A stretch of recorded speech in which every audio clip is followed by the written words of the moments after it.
bars, bars, bars, bars. Live from the Windy C Radio studio in the shops at Iverson. This is the Balancing Act Radio Show, hosted by AJ Throwback, only on WindyCRadio.com, the Windy C Radio app, Facebook Live and YouTube Live on the Windy C Radio pages, and of course, it's all powered by GoWin.Media.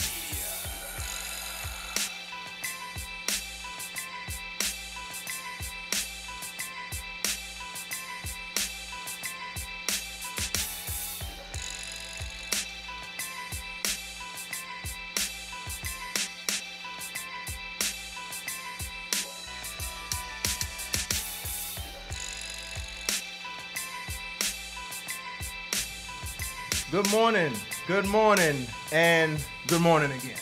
Yes, sir. Yes. Welcome to another special, jam-packed edition of Bars. It's your boy, AJ Throwback. Got M. Dot in the building. What's up? What's up? You know what I'm saying? He here with us early today. You know what I'm saying? Off the rip. He was here before me. Man, wait till you find out why.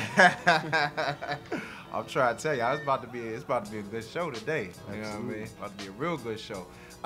Definitely got to make sure we start off the show shouting out the Washington Mystics.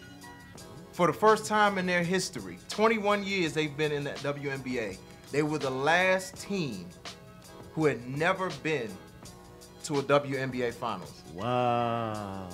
And now, you know, they're going to their first one. Going to their first I'm one. telling you, You know this what I'm year saying? is full of those, first-time champions. Yeah. DC standing up this year. DC what's standing up. You know what I'm saying? Like Capitals, they've already won a Stanley Cup. The Valor, they've won an Arena Bowl. And now the Mystics, they're potentially on their way to winning their first WNBA championship. Let's go. So we're gonna see how that all shakes out later in the week. The WNBA Finals, I'm not sure exactly which day it starts, but it starts later this week. So we're gonna see how it all pans out. You know, I'm already rooting for them. That was a team that, you know, I was covering when I was working for the Washington Informer. Shout out Denise Rolock Barnes for giving me my first official job out of college. You know what I'm saying? That was a fun time right there. You know what I'm saying? Working for the Informer and covering the Mystics. So, You know what I'm saying? That's back when they had Shamika Holdsclaw, they had Coco Brown, they had Stacey Dale Schumann, you know what I'm saying? Tasha Mills. That was back then in that squad. You know what I'm saying? Now they got, you know, Elena Delle Donne. She played hurt last night, but her presence. They needed that. Right. You know what I'm saying? Because they lost those middle two games when she wasn't there, but then when she came back for games 4 and 5. did her thing. Yeah, she didn't even have to do much. Sometimes it's all about presence, That's and it. her presence was there. So, you know, they're in the WNBA Finals. I'm proud of them, man. You know what I'm saying? Very proud. Congratulations, guys. Absolutely. Also, got to shout out all the Virgos out there. You know what I'm saying? Y'all know how we do. My brother Jalil and my cousin Tanya, they both celebrated birthdays yesterday. My aunt Tila, happy birthday. Her birthday is today. Nicole, one of our friends in common, me and the missus, her birthday is tomorrow. And then Mama Cookie, my baby's grandmother. You know what I'm saying? Her birthday is September 10th. So, you know, definitely got to shout out all the Virgos out there. Right. You know what I'm saying? Show some Virgo love, you know. So, yeah, I see some people checking in. I see you, Face. You know what I'm saying? Checking in on the live. Jamel, shout out to you and everybody else who's watching on live, on Facebook Live. We live right now. So, definitely get on it if you're listening. And, you know, just definitely want to let y'all know we got a packed show today. We got Marcus Murphy, actor, model, coming in 12 o'clock. You know what I'm saying? Looking forward to that interview. Also going to be showcasing in the Oh Man, You Got to Get On That segment. Jonice Jackson, she has a book, The Hidden Goddess with a Twisted Mind. I'll be giving my thoughts on that. And also, DMV's own Black Alley just came out with an album, Dirty Laundry. You know what I'm saying? Going to definitely be shouting out some love on that. Said I'm gonna come through and burn the station. I feel you, bro. I feel you, man. And of course, if y'all been following the promos, you know, Eminem came out with a new album. You know. Don't I know it? Don't I know it? Eminem came out with a new album, so we're going to talk about that. Machine Gun Kelly came out with a response to one of the songs on that album. We're going to talk a little bit about that. And then, kind of lost in the shuffle, we got to show that man some love because he's got an amazing album out. Bun B, Return of the Trill.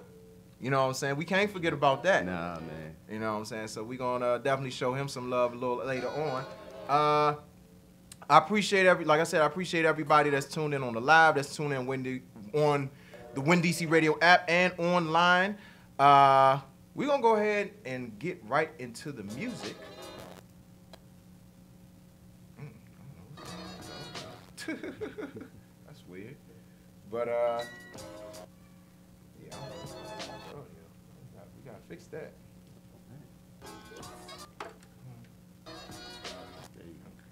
Okay, we'll figure it out. Yeah. But anyway, yeah, we're going to go ahead and get into the music, you know, get the show underway. This is Katana Zane. She came in last week, number 2 on the 5 Alarm Blaze Countdown. Replaying her again, showing her some love. Growing to be one of our biggest supporters of the show. This is Magic. And you're listening to the official Hump Day motivation for the DMV and beyond. This is Bars.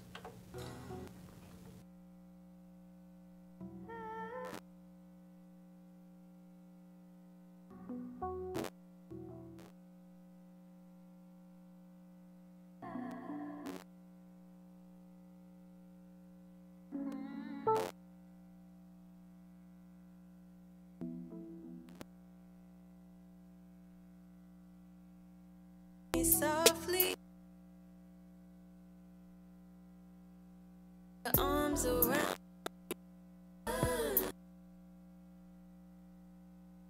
Around it.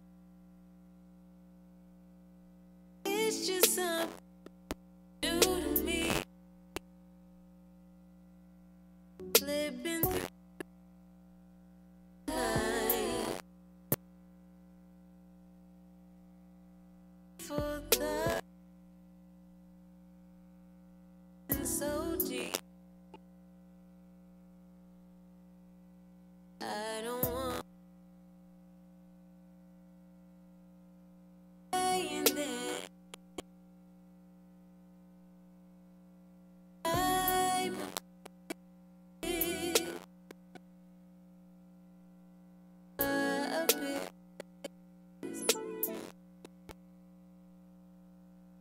and again.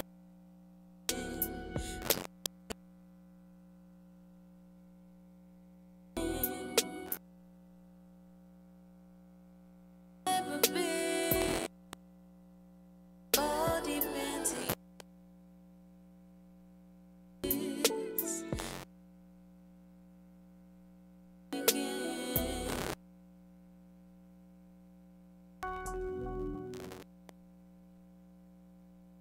Get wet,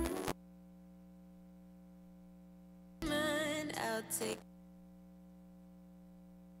Say no more.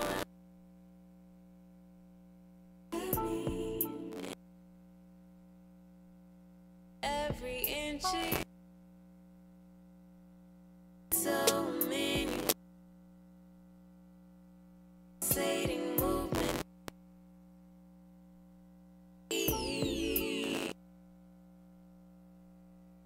Days.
If you're an urban contemporary indie artist, then this is your platform.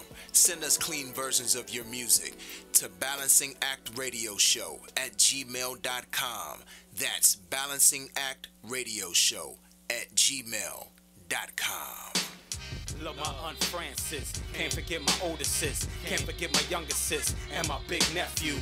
Gene Pool Green, but the energy is Watkins, mixed with some Harrisons, crazy like the Stevensons, about to go psycho. See me walking back and forth, talking to myself, but this beat don't really help, Gotta blame Raheem for cooking up this heat. Peace to Arlene, who gave us King C. So we give you chakra music, don't abuse it when we spit it though. The lyrical, stage presence critical. Heaven only knows if Father Lord was here in the physical. Let me paint a mural, cause my flow is thorough. Never do I settle, and if I did, love the grandma Sarah. We keep it all divine Elijah, stay eternal. Offerings a shiprock in the name of hip hop. Do it for the ancestors, burn the stage. Splash the floor to water, build the altar, feel the vibrations. I'm free. Wanna get down with the bars revolution? We're on social media, Facebook, Instagram, and Twitter at Bars On Air. All these other same, baby. You ain't like you got your own lane, baby. Mentally, I'm digging your ways, baby. Cause I see how you're doing your thing, baby. Oh, me too, I think you're kinda special type to make me change my view. Make me fall in love, can't get enough of you.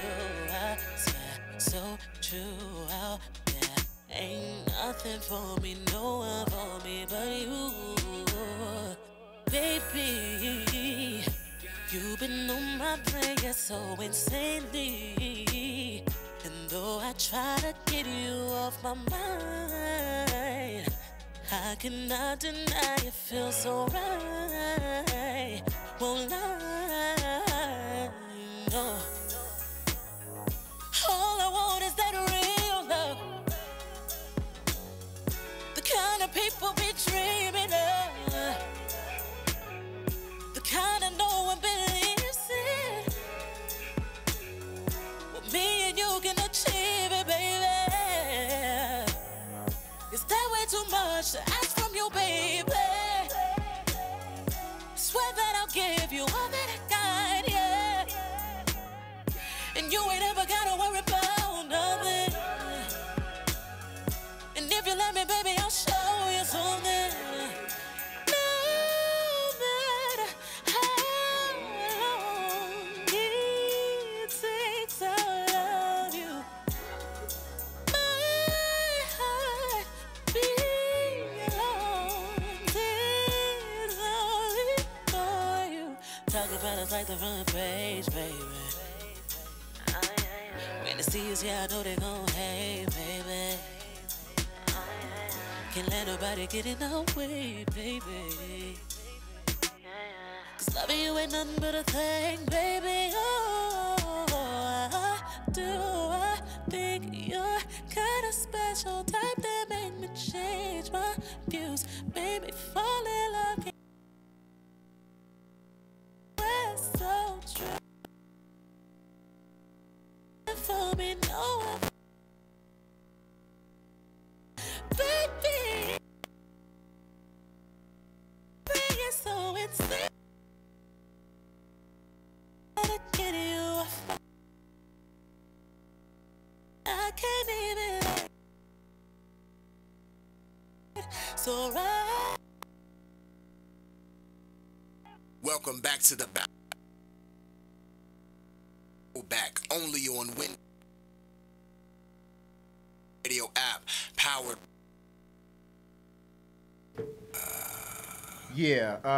First and foremost, I want to apologize for we having some technical difficulties, but for the music that you could hear for the most part, you know what I'm saying, that was, you just heard Kiara Lachey with Baby. Before that, we had Enoch Seven Prophet with Love, and starting off the set, we had Katana Zane with Magic. And there was something, y'all gotta bear with me. you know, these technical difficulties I'm dealing with right now. You know what I'm saying? Little on the annoying side, but you know, working through it. You know, because that's what we do. You know, we get through it. You know, we power through it. You know, appreciate everybody that's like I said, tuned into the live. We feel the love. You know what I'm saying? We definitely feel the love. Feel the love. Yeah, I don't even need the intro. So yeah, this is the All Man. You got to get on that segment, and yeah, getting a lot of love in the live. You know what I'm saying? It's like they just flowing. That's what's up. We feel just it. flowing. Appreciate that. But definitely want to start off with a book that I was suggested to read, and I'm glad because it finally got first book. It is a book of poetry called The Hidden Goddess with a Twisted Mind by Joanice Jackson, at Joe, JOBAYBEEJO on Instagram. And also, she runs Clatchit Productions, which is, they do a lot of promotions for artists and things like that. And she's just like, she reached out to me last year and, you know, was very supportive of the music. A lot of times, you know, people, they'll reach out and, you know, they'll reach out and they'll want to promote you, but they don't know anything about your music. And she was one of those people that actually, like, researched my stuff. And I was like, oh, okay, you really listen. Oh, yeah. You know what I'm saying? So I was like, okay. And we just kind of developed the relationship from there. And she actually was crazy. She sent me a copy of The Hidden Goddess with a Twisted Mind last year. But this was like the unfinished or not the official copy. Right, right. And so there was some differences. I told her that I would read both versions of it, the original and the finished copy of it. And so I wanted to point out some of the highlights from the official edition of The Hidden Goddess with a Twisted Mind. And so there were two poems that were in the original version. I think they both retain the same titles. One was called Flashbacks, and the other one is called Drug Addiction. Now, in the original edition, they were at separate parts of the book. But then in the final edition, they were together, and it made sense because, like, one of the last lines led from Flashbacks led right into Drug Addiction. Oh. And the thing about it is, in both of these poems, she talked about, like, how being in an abusive relationship or being in a relationship that starts off one way, how it kind of sort of progresses into something else that you totally don't expect. And it just really talks about it, you know, how that relationship can affect the psyche in numerous ways, you know, and one of those ways being how a lot of times you'll hear people talk about, well, you know, when you're in an abusive relationship, well, why don't you just leave? Why don't you just leave? And at the end of Flashback, she described it as like an addiction, you know, like you're addicted to a lot of what goes on in that situation, for better or worse. And then followed it up with like referring to the relationship like a drug. You know, and so that was, you know, that was really powerful how she changed that and made it so that the two poems together back to back would be even more powerful and support the other. Right. You know, and so then she has another poem called That Son of a Bee Cupid, and and there were some subtle changes from the original version. It was one part where she says, "You see, Cupid was my best friend. We used to throw darts. I thought Cupid died, but I found myself here with an arrow inside had me shooting shots so she had the last laugh." You know what I'm saying? And then how she ended it was different in the final version. She said, "But I'm falling for him, and he's up like erections." Whoa. I just had a slow moment. Like, yeah. It's a lot of powerful moments there, and I mean, in a lot of these poems. Also, she has another poem which jumped out to me. I mean, she has a lot of poems in this book that jump out to me, but she has another poem called No Excuses, and it actually pulls together the original poems from the edition of No Excuses, and then there was another poem in there that was one of my favorites called Chapter Last. And combining the two poems together, it made it even more powerful. And one of the key additions that she put in it was she said, I became so immune to the sickening routine that I could no longer scream. I thought I loved you, but your love's too extreme. You know, and once again, kind of sort of just talking about this relationship. Now, I don't know specifically whether or not she's talking from her own experience. I'm guessing that a lot of it is from her own experience. Right. But it's just like a lot of this, like how this relationship just kind of affects the psyche. Like you're in a relationship with somebody and their kind of love, like they think it's love, but it's really like, it's really abuse, you know?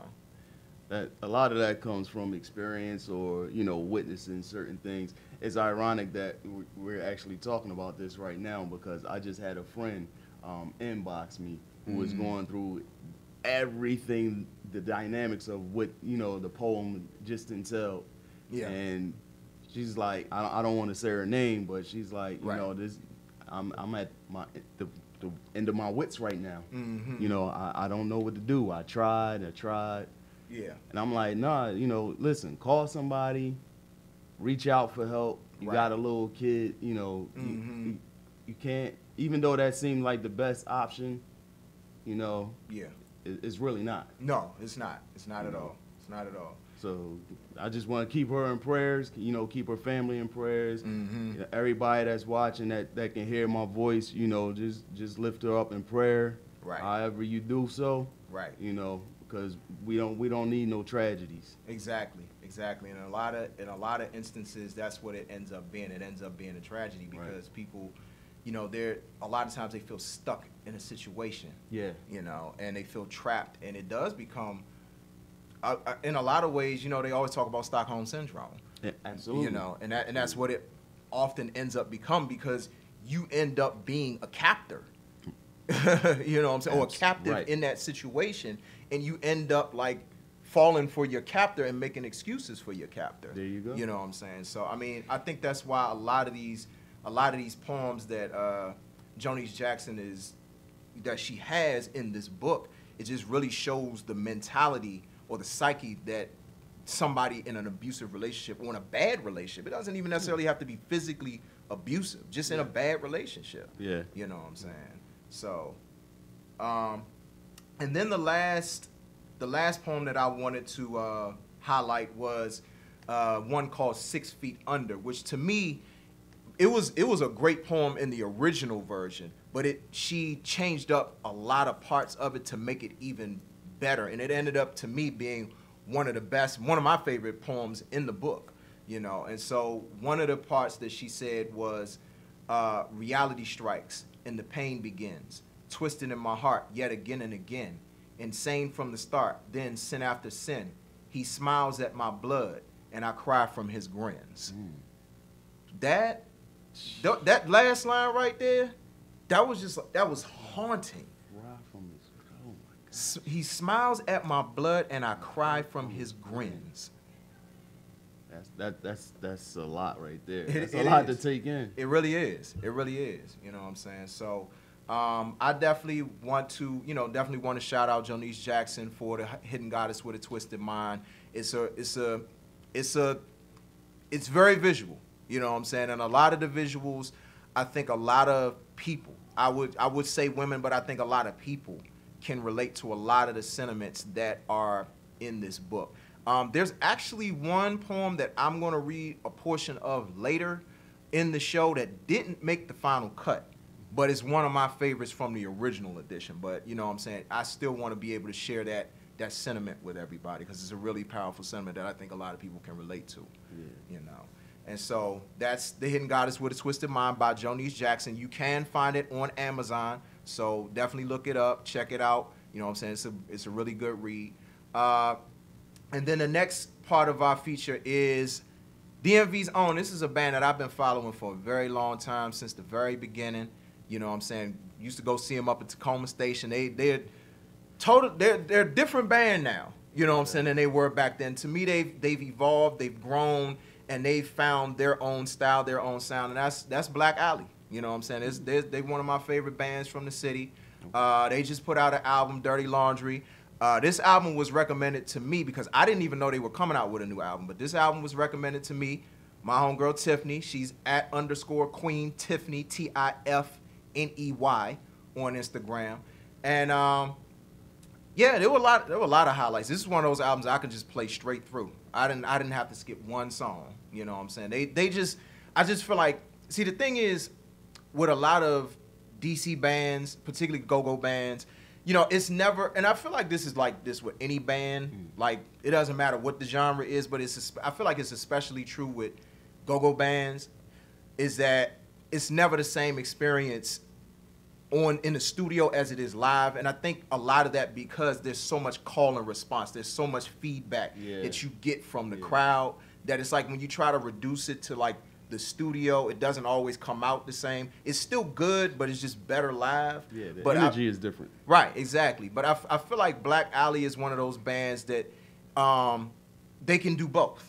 You know what I'm saying? It's not to knock any of the other bands, you know what I'm saying? It's not to say that they don't put out good studio albums, but it's just different. And it's the same thing with Black Alley. It's like, it's good in studio. It's really good in studio, but it's even better live. Because I saw them when we went down to Miami last month. You know what I'm saying? They had the Comedy and Crank, and they did their thing. They really did Crank, but I mean, they really put their foot in this album. You know what I'm saying? So for me, like, the highlights of this album, Connect and Complicate. Exactly, Tiffany. They're hood rock. You know what I'm saying? I don't even really. In fact, when you look them up, you look up their album, they're not even under the genre of go-go. They're under the genre of rock. You know what I'm saying? But anyway, so two songs for me or a couple of songs that for me that were highlights. It's kind of a push between Connect and Complicated for different reasons, because it's like I enjoy the lyrical content and the music of Connect a little bit more, but the music, the Complicated, absolutely love like the progressions, the chords that they have in it. And with both songs, it's like that they had that moment in the song where like they got that crank. You know what I'm saying? They bring that crank to it. It's like, there you go. That's what I'm looking to hear right there. You know what I'm saying? And not to say like on the other songs where they don't necessarily have like the go-go elements in it that I don't like. I love it all. You know what I'm saying? But it's like, because they're a DC band, it's like you looking for that moment where they have some crank on the album. You know what I'm saying? I definitely appreciate it. Gangsta B. Hey. Gangsta B is in the building, ladies and gentlemen. How you What's doing, going on? Just good high noon. Yes, sir. Yes, sir. Approaching high noon. Yes. And on air introduction, M. Dot, Gangsta B, M. Dot. Pleasure. You know what I'm saying? Gangsta B coming up here to kick it with us. You know what I'm saying? You know, chill out for a little bit. But yeah, so those Connect and Complicated, I really like those. Yeah, I agree, Tiffany. Be Me, that's a song I really like too. That's a really good song. And Don't Belong. Both of those are really good songs. Really, really good songs. I'm a fan of Helen Keller. I like Helen Keller. To me, it's like lyrically one of the best and most relatable songs on the album, at least for like a lot of women who got to deal with nonsense from us guys. And so like, I want to point out like some of the lyrics they have in it. So it's one part in the second verse where she says, date night, I gotta pay this like an 8th time. Ain't got no money, but you stay fly. How long you think I'm gonna hold you down? And I know you now. You're hearing rumors through the grapevine. So when I'm out, you wanna FaceTime. You're insecure and I can't say why. All I know is what goes around comes around. Like, it's just like the delivery. Yeah. It's That's like truth right there. It is true. You know what I mean? It is true. You know what I'm saying? Like, those are some real lyrics right Instant there. karma comes to mind. You know what I'm saying? If you do wrong, man, you know, that's what it is. And I ain't even heard your record, right? Oh, well, me? No, that's Black Alley. That's Black Oh, I'm Alley. sorry, Yeah. my bad. Well, excuse me. No, that's good. You know, how you just hear something and instantly relate? Yeah, exactly. You know what I'm saying? Exactly. Like, I ain't heard no beat or nothing, just the words. You know what I'm saying? Which lets you know how powerful words are. Exactly. Okay, I'm Exactly. I'm sorry. It's all good, bro. It's all good. But you know, my favorite song on the album, and I listened to it all the way through, listened to it a couple of times. My favorite song on the album, and I'm gonna play it in a second, is Vampin', because there's so much like the musicality of the song. It's like different from like anything else on the whole album to me. Okay. And then like the lyrics to it, it's like, I mean, to me the lyrics are A1. You know what I'm saying? Like the concept and like what she's trying to drive home with the lyrics. It's just a dope song. It's a dope song. So, you know, huge shout out to Black Alley. And yeah, I'm definitely gonna You're gonna have me listening to that now. I'm I'm telling a you. Philly boy, so I don't really Yeah, Dirty he Laundry was Black holding out Alley. on. You know what I'm saying? Definitely everybody check that out. We gonna go ahead and play Vampin' right now. Give y'all a taste of, you know what I'm saying, give y'all a little incentive to check out the album. And you're listening to the official Hump Day Motivation for the DMV and beyond. This is Bars.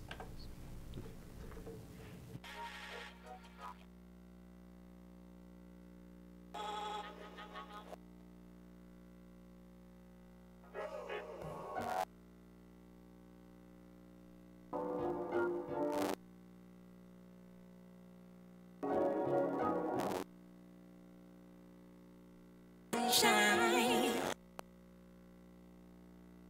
How are you acting in the day?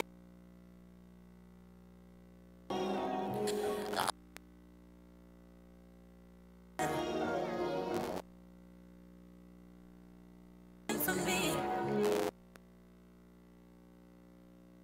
only see you after. For me, creep, you ain't got time. Eyes will be gathering. You vamping on me.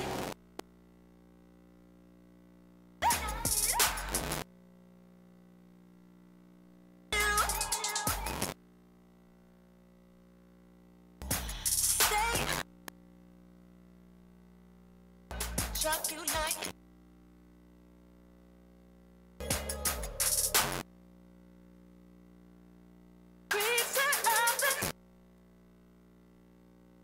All the times that I see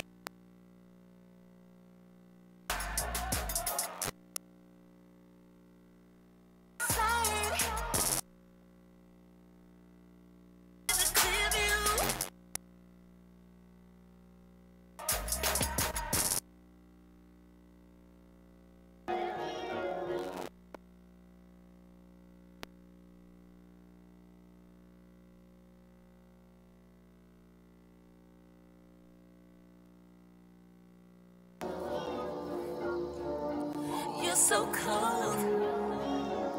I wish I could feel you so ain't about that life.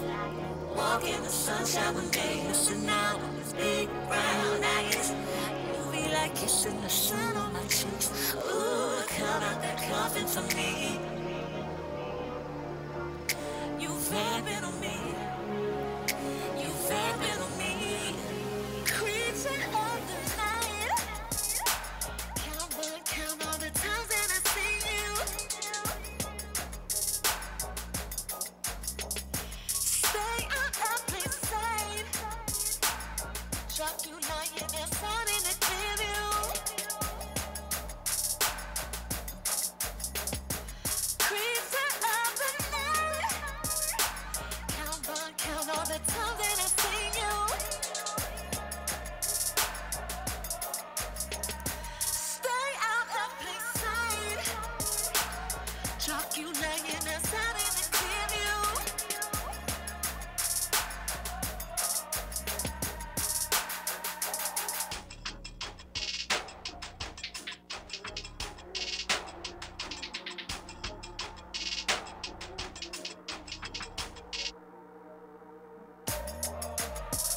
Got a question about music, sports, politics, relationships, or anything you think Throwback can answer? Then send your questions for Hey AJ, what do you say? To balancingactradioshow@gmail.com or tweet us at Bars on Air.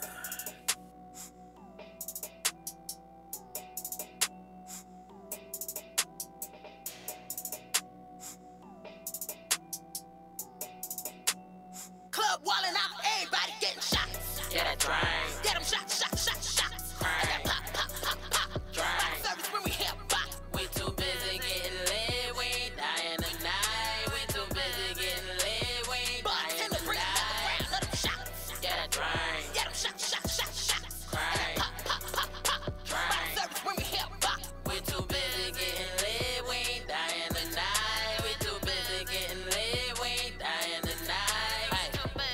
bringing in news anchor.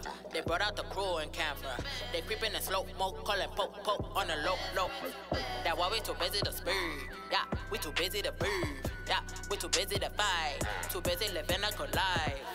Looking too good. In your city finna bag somebody. But I don't wanna see no body bags. I don't wanna see your mama sad. Look, in a couple of years, I might help you bring on 1 or 2 or 3 of them grandkids. Cutest thing she never had, and I'ma keep it classy. But tonight it came to flirt with danger. Put my booty in the hands of a stranger, and we just wanna get through the night. We just wanna have a good time. Laughing at the little corny jokes, and we ain't hitting no licks, too busy catching the vibe. Ain't nobody else tryna die. Shooting got me running the hills, then they hype. We ain't get all sussed up to die. Club wallin' out, everybody getting shots. Get that drink. Get them shots. I got pop. Drink. Service when we hip hop. We too busy getting lit. We ain't dying tonight. We too busy getting lit. We ain't dying tonight. Let them shots. Get that drink. Get them shots. Drink. Pop.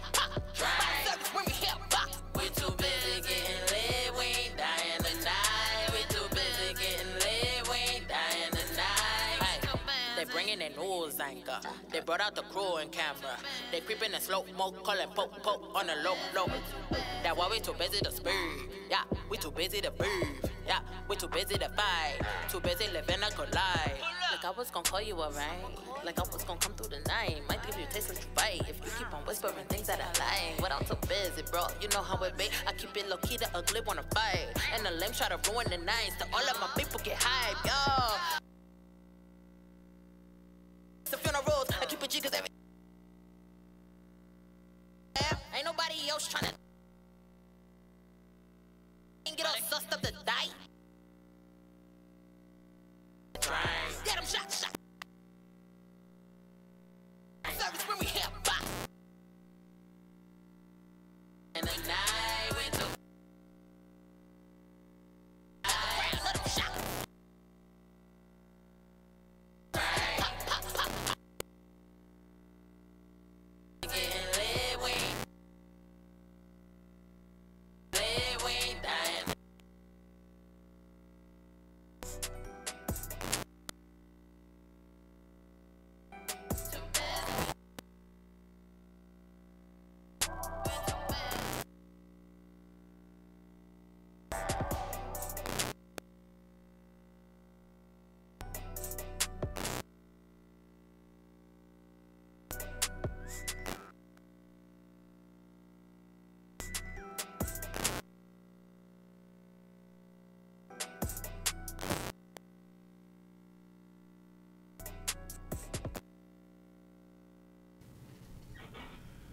Welcome back, y'all. This is Balancing Act Radio Show. I apologize sincerely for all of the technical difficulties that we are having this morning. I don't know what's going on, but you know what I'm saying.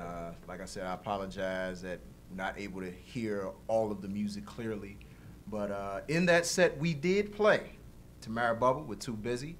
Before that, we had Vampin' by Black Alley starting off the set. So, like I said, once again, shout out to Black Alley. You know what I'm saying? Shout out. Make sure y'all cop that Dirty Laundry. Shout out also to Jonice Jackson. She just sent me a message on Instagram. Let me see if I can pull this up. She was very, very appreciative of the feedback that we gave. Yeah, she said that was so beautiful. Thank you so much for really diving in my twisted mind. You know, I mean, that's what we do here. You know, we dig. We don't just do surface stuff. We don't, like, we actually dig into the material, whatever it is, whether, you know, we reviewing a book, whether we reviewing an album, no matter what it is, you know what I'm saying? Like, we dig, because that's what we do. Yeah. You know what I'm saying? I see my man Go Hard Mike Lee on there. Yeah, Go Hard Mike Lee. What's up, buddy? What's up, man? Appreciate you tuning in, brother. You know what I'm saying? Appreciate everybody tuned in. You know what I'm saying? I see Neen. I see Neen from Let's Be Clear. Oh, yeah. You know what I'm saying? Come on every Tuesday, or every other Tuesday, 6 to 8, right here, WinDCRadio.com. And on the other Tuesdays, Mike's Corner was on yesterday. They were talking about NFL stuff. You know what I'm saying? I mean, granted, I'm not watching the NFL, so, you know, I was living vicariously through them. So I appreciate their commentary on everything. Yeah, you know, just appreciate everybody that's tuned in and listening right now. We're going to go ahead and Let's talk about the Eminem.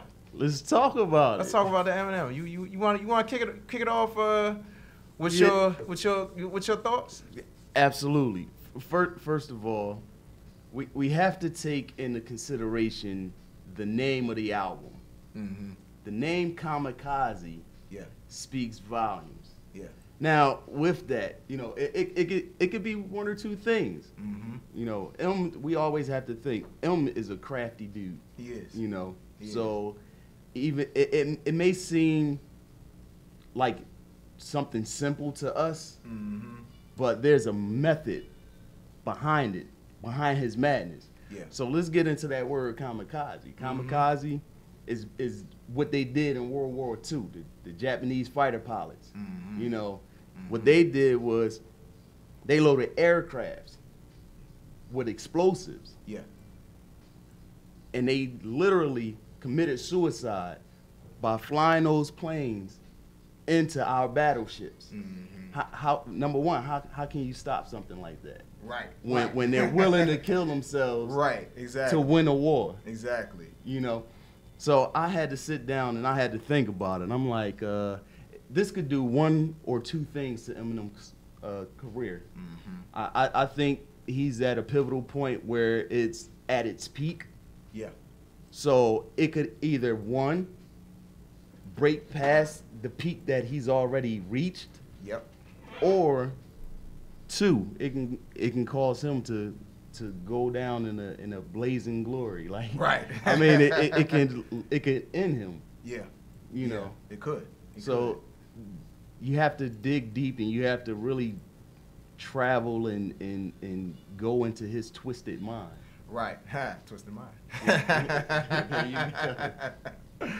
Yeah. I mean, I agree. I agree wholeheartedly. It was one of those albums where he just laid it all out on the table, and you know, whatever the fallout would be from it is whatever the fallout would be. I think also because Revival was just so panned as an album that it was almost like, you know, he probably felt like, you know, what have I got to lose?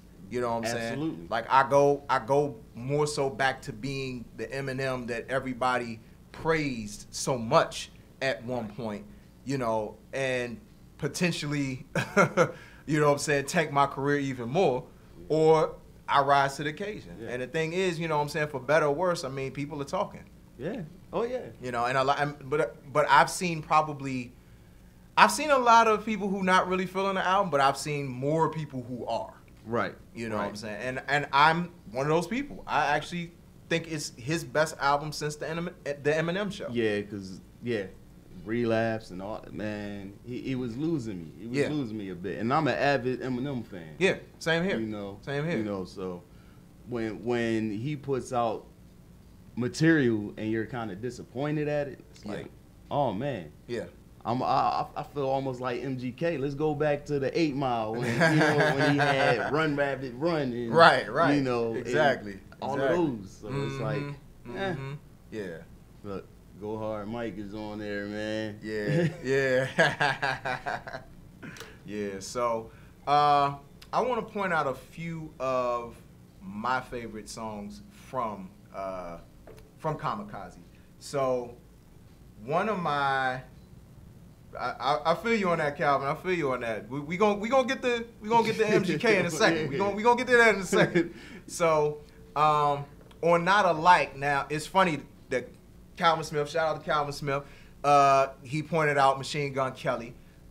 In Not Alike, he aims a lot of his firepower at MGK in that particular verse. And so like it was a couple of lines that like it was a lot of lines that jumped out in that verse. But like two of the lines that jumped out was like, cause this bar is over your head, so you better have arms if you're gonna pull up. That was like, yeah, you know I love lines like that. You know what I'm saying? Little clever, like little James that is like, okay, wordplay. exactly. And then later when he says he wants to keep up his tough demeanor, so he does a feature, decides to team up with Nina. But next time you don't gotta use a Tech 9 if you want to come at me with a submachine gun. And I'm talking to you, but you already know who the F you are, Kelly. That right there, that Yeah. bar had me on the floor. Yeah, I was like, man, just like all of the references, like the cleverness, you know what I'm saying? It's like, that's the Eminem, That's but the I've been... vintage Eminem. That's treading on them Slim Shady lines. Right, there. right, exactly. So like Not Alike was a highlight, even though like it was, at first it was kind of tough for me to get into because it was like, this sounds just like Look Alive. Yeah. Because the same guy did it, Tay Keith. You know what I'm saying? Tay Keith produced that beat too. Yeah. You know what I'm saying? So it was like, it was almost, I mean, I felt like it was a bit of a parody, you know what I'm saying? But it was like, okay, you know, this joint still goes, you know. Then, what's funny, I'm going to switch this around. So, of course, everybody's talking about Lucky You. Everybody's talking about Lucky You. You know what I'm saying? And it's not, for me, it's like, if you look at Eminem's bars on paper, Lucky You is not like even his strongest lyrical showing. Right. Like if you actually read the bars on paper, it's like, you know, he brings it with the flow. I think it's more so about his delivery of what he's saying versus what he's actually saying. I like that delivery because when we start talking about the other rapper, I'm a delivery. Right, exactly. You know what I'm saying? So like a couple of the lines that jump out in Lucky You for me was, he said, I wish I could say what a wonderful feeling. We're on the upswing like we're punching the ceiling, but nothing is feeling like anyone has any ability to even stick to a subject is killing me. And I was like, that particular line, I was like, or those last two lines, I was like, that's how I be feeling a lot of times. Like, people be all over the place with their bars. You know what I'm saying? Like, I'm all over the place with my bars. See, me personally, you know what I mean? I can't just, you know, stay on topic because I'm not a seasoned MC. Right. You know, just coming into the game, you know what I'm saying? Godspeed Production, look out for the project. By the end of the year. Hashtag Gemology. Yeah. Look out for that upload. But anyway, Shameless so plug. just, that's why you have to understand and know that where your weak spot's at. Mm-hmm. Because you got a weak spot, that doesn't make you not good. You understand? That just makes you more aware of yourself. Mm-hmm. You see what I'm saying? So that's why me not being an MC, right? Yeah. I consult with MCs Okay. to help make me better. Yeah. And there's nothing wrong with that because of the competitiveness Yeah. of the rap game and hip hop today. That's right. You understand? And then, but we looking at today, right? Mm-hmm. Okay, because of the competitiveness, it has me afraid to ask for help. You know what I'm saying? Because I think that I'm supposed to know already. Mm-hmm. But that's not human nature, is it? Because if we knew already, we wouldn't need nothing. Right. You understand? Exactly. All right, I'm done. Gangsta B's 2 cents. And then he puts the headphones back on, you know. I think that might have been a dime. Oh, yeah. I mean, hey, right there. that's a You know dime what I mean? in because it's You know? hashtag Gemology. Gemology, man. You gotta drop Jews. I'm sorry. That's right. You know what I'm saying? apologetic for It's my all knowledge. good. It's all good. You know what I mean? But then one of my actual favorite song on the album, and I went back and forth about it, but Fall is my favorite song on the album. Oh, Fall, yeah. I love the whole combination of everything from the hook to the beat to the bars, because I feel like the bars are like really strong on Fall. You know what I'm saying? I mean, he give it to everybody on Fall. Like he give it to Joe Budden, Charlemagne, DJ Academics, No Tyler One the C. Creator, Earl Sweatshirt, Lord Jamar. Like he give it to everybody on that one. Hold, time out. You talking about Eminem new album? Uh-huh. Yeah. And he letting everybody have it? You letting everybody have it. Oh, I gotta get that. Yeah. Everybody. Oh yeah. What song is this? So I can go- Fall. Fall? Yeah. But he gives it to a But lot it's of on the people on a lot of Kamikaze songs. album. But yeah, Yeah. Kamikaze, that's the name of it. So he going straight in like you explained. See? Yeah. You know what I'm saying? Yeah, exactly. And if I may add to what you were saying, Oh, yeah. let's look at the terrorist attacks. Those Facts. guys who kamikazed into the trade building. Mm-hmm. Right. You know what I'm saying? Mm-hmm. Which, Yeah. you know, you take that ideal from back then, Mm-hmm. and it's still going on today, which means we still risking our lives Mm-hmm. to make a point. Yes. You know Yes. what I'm saying? A And point that has to be made. mm. You Come know on, what I'm Gangsta saying? B. So individuals think. Mm-hmm. You understand? I'm not in agreement with Don't take it to see, because you got people that listen. I'm not with the trade center. I'm not saying I'm with their cause. What they did was terrible. I'm just using that as an example to say that, for instance, if I feel like, risking my life to go to jail is a kamikaze act, would you agree? Some people would. Yeah. To feed my family. Yeah, that's to my a degree, cause, yeah. right? Mm-hmm. Absolutely. Okay. Something you believe in. Yeah. Exactly. Yeah. So Eminem, It's a suicide in way. right? Yeah. Mm-hmm. And what he believed in, you know what I'm saying, in regards to his career, which was very successful. Mm-hmm. You know what I mean? Mm-hmm. Agreed. Thought that he needed to go ahead and rip everybody down, which he is very skilled. Yes, he is. In that area. Oh, You yeah. understand? Oh, yeah. Yes, he is. So, That's what he's known for. you see what I'm saying? So, Mhm. yeah. Yeah. All right, no. It's all good. It's all good. What about you? What about you, M Doc? You got some favorite songs? Nah, you know what? I like the whole. I like it in the whole.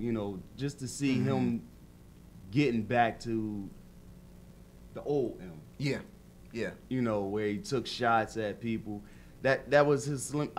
I'm a Slim Shady fan. Yeah. Like Yeah. my whole. Like when he was Slim Shady, he was ruthless. He was murdering Kim. Like he was a jokester, hungry. but Yeah. his words were delivered with such wittiness and cunningness. It's like who could touch him at that point? Right. Yeah. So for this Kamikaze album, and he's reverting back to not Eminem but Slim Shady, it's like, Right. okay, Yeah. all right, Em, I see what you're doing. Yeah. I see what you're doing. Yeah. I definitely, what I'm saying, I definitely respect the fact that he tapped back into like his roots, and and the thing is, it's like, he doesn't give you all of the old Slim Shady in terms of sound. Right. You know what I'm saying? Because it's like a lot of the beats on that album, like go. You could play it on the radio now. You know what I'm saying? Drake But was doing his thing. yeah, he was. You know what I'm saying? He had a lot of. This is some of the best production I've heard on an Eminem album from back to front in a very long time. Yeah. You know what I'm saying? And that's another one of the things that I definitely praise about this album. Now, for me, in terms of if I had to have any criticism, I usually don't like to use that word, but if I had any, thing that kind of sort of took away from the album, I think, and I understand it from this perspective, because a lot of people may or may not know Eminem is a Libra. And but the thing about Libras is that, and this is something me and the Mrs. were talking about, is that a lot of times with Libras, we care a lot about what people think. And it is clear with Eminem that he cares what people think. Absolutely. And even Paul Rosenberg, he had a skit. It's like, so we're going to spend like the whole album like addressing all of your critics, and then the next album, Kamikaze 2, is going to be, spending time addressing the critics who criticized the last one, Yeah. It's just like, it's almost like a never-ending cycle. And I know that, he digs deeper than that on the album. Like, it's not just addressing critics, because, he has a song, Stepping Stone, where he's talking about his relationship with the members of D12 and how that relationship has kind of, like, been up and down, especially since Proof died. Yeah. And just, like, a lot of other things. Of course, he has the thing how, he always has troubled relationships with women or whatever. But I feel like he spends a lot of time addressing the critics, and it can wear a little thin after a while, if I'm being honest. You know what I'm saying? Because it's like, I feel like all rappers do it. They all have that one thing where they like zero in on, and that's their focus. Right. And I think for Eminem, it's the fact that he just cares a little bit too much what people think. And that very well could be the reason why he's been through so much, the addictions and things of that nature. You know what I mean? Because, like you said, he cares too much. Yeah. What critics think. Yeah. He's constantly in a battle with his own self. Right. And I definitely get it as an artist. As an artist, it's like you want to feel like you're giving people, your best work, but in a lot of instances, it's like it's never good enough. And I think sometimes that's probably how Eminem feels. It's like, well, If I'm angry Eminem, then I'm to this. If I'm happy Eminem, I'm not enough. I don't have enough anger, or I don't have enough this, or I don't have enough that. But if I go back to angry Eminem, then it's like, okay, you know, are y'all ever satisfied? Right. You know, and so Which the answer is no. because people are never satisfied. They And never are. That's a fact. You know what I'm That's a saying? fact. So Dealing with a greedy people, right, a greedy nation right, exactly. of individuals who need to get their mind right. And because I'm me have struggled with addiction myself, I understand the process of what M was going through to a degree of when you go to or when you're in recovery, they give you a set of principles to live by. Not only that, they give you materials to do some exercises to get to know yourself.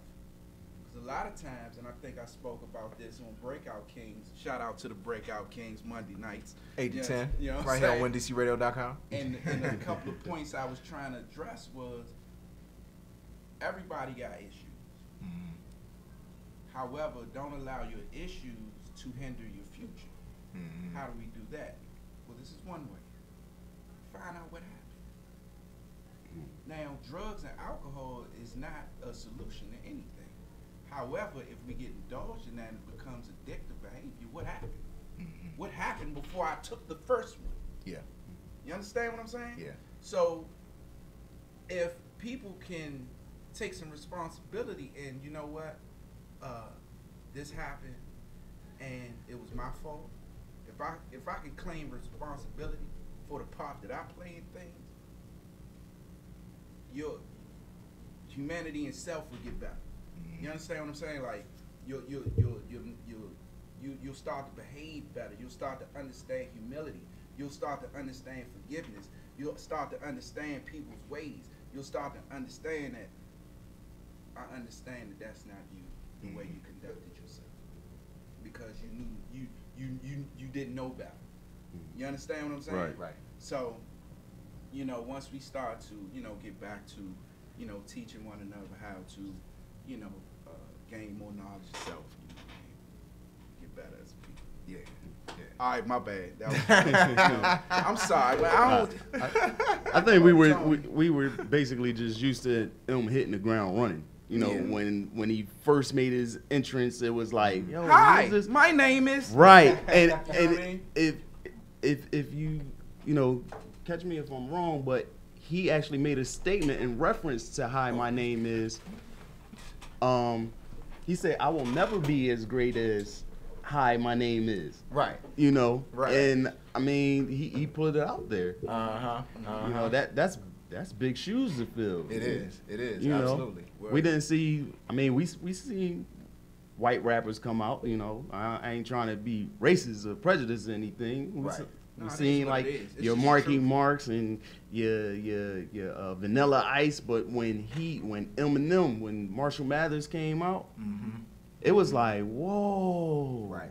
Right. this dude can really spit. Yeah. Exactly. And the important part of the whole thing is he came out as himself. Right. Right. Right. It wasn't a gimmick. It wasn't a Marky Mark trying to make him a thug. Wasn't trying to do. Yeah. He was a guy from Detroit. Came out. What was it, Trailer Park Trash dude? Yeah. You know what I'm saying? And he Yeah. came out honest Right. and gave the people honesty. And that's what I believe one of the reasons why he took off the way he did. Yeah. Yeah. You know what I mean? You could not identify with that. Yeah. But now it's hard to fill those shoes. You wear shoes for a while, they get beat up, they get stretched out. You Like know. these new battles, right? The Yeah, little- so the now little it's- little lip coming apart. right. They get holes Right in the now. sole. I'm Joint trying to tell you. talking to you.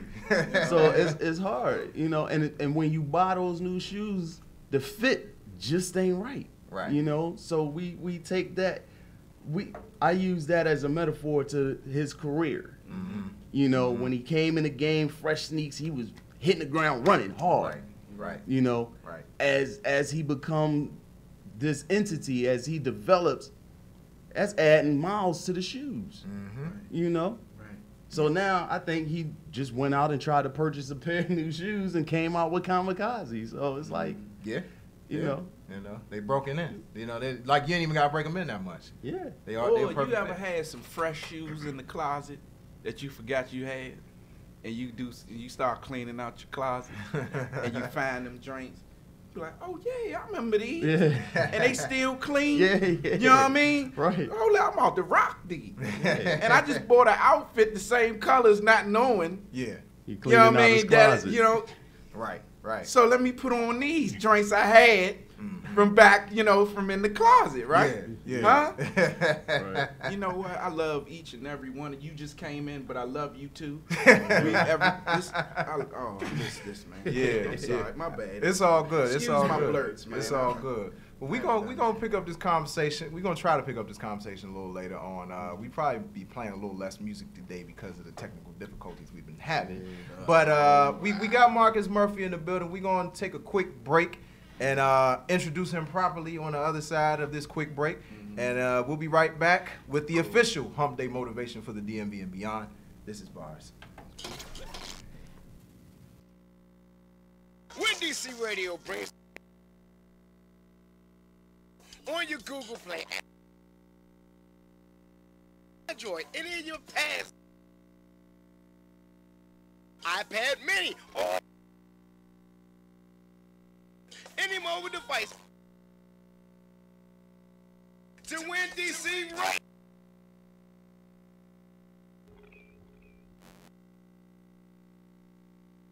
A transformation creating. Eat, shop, relax, and feel.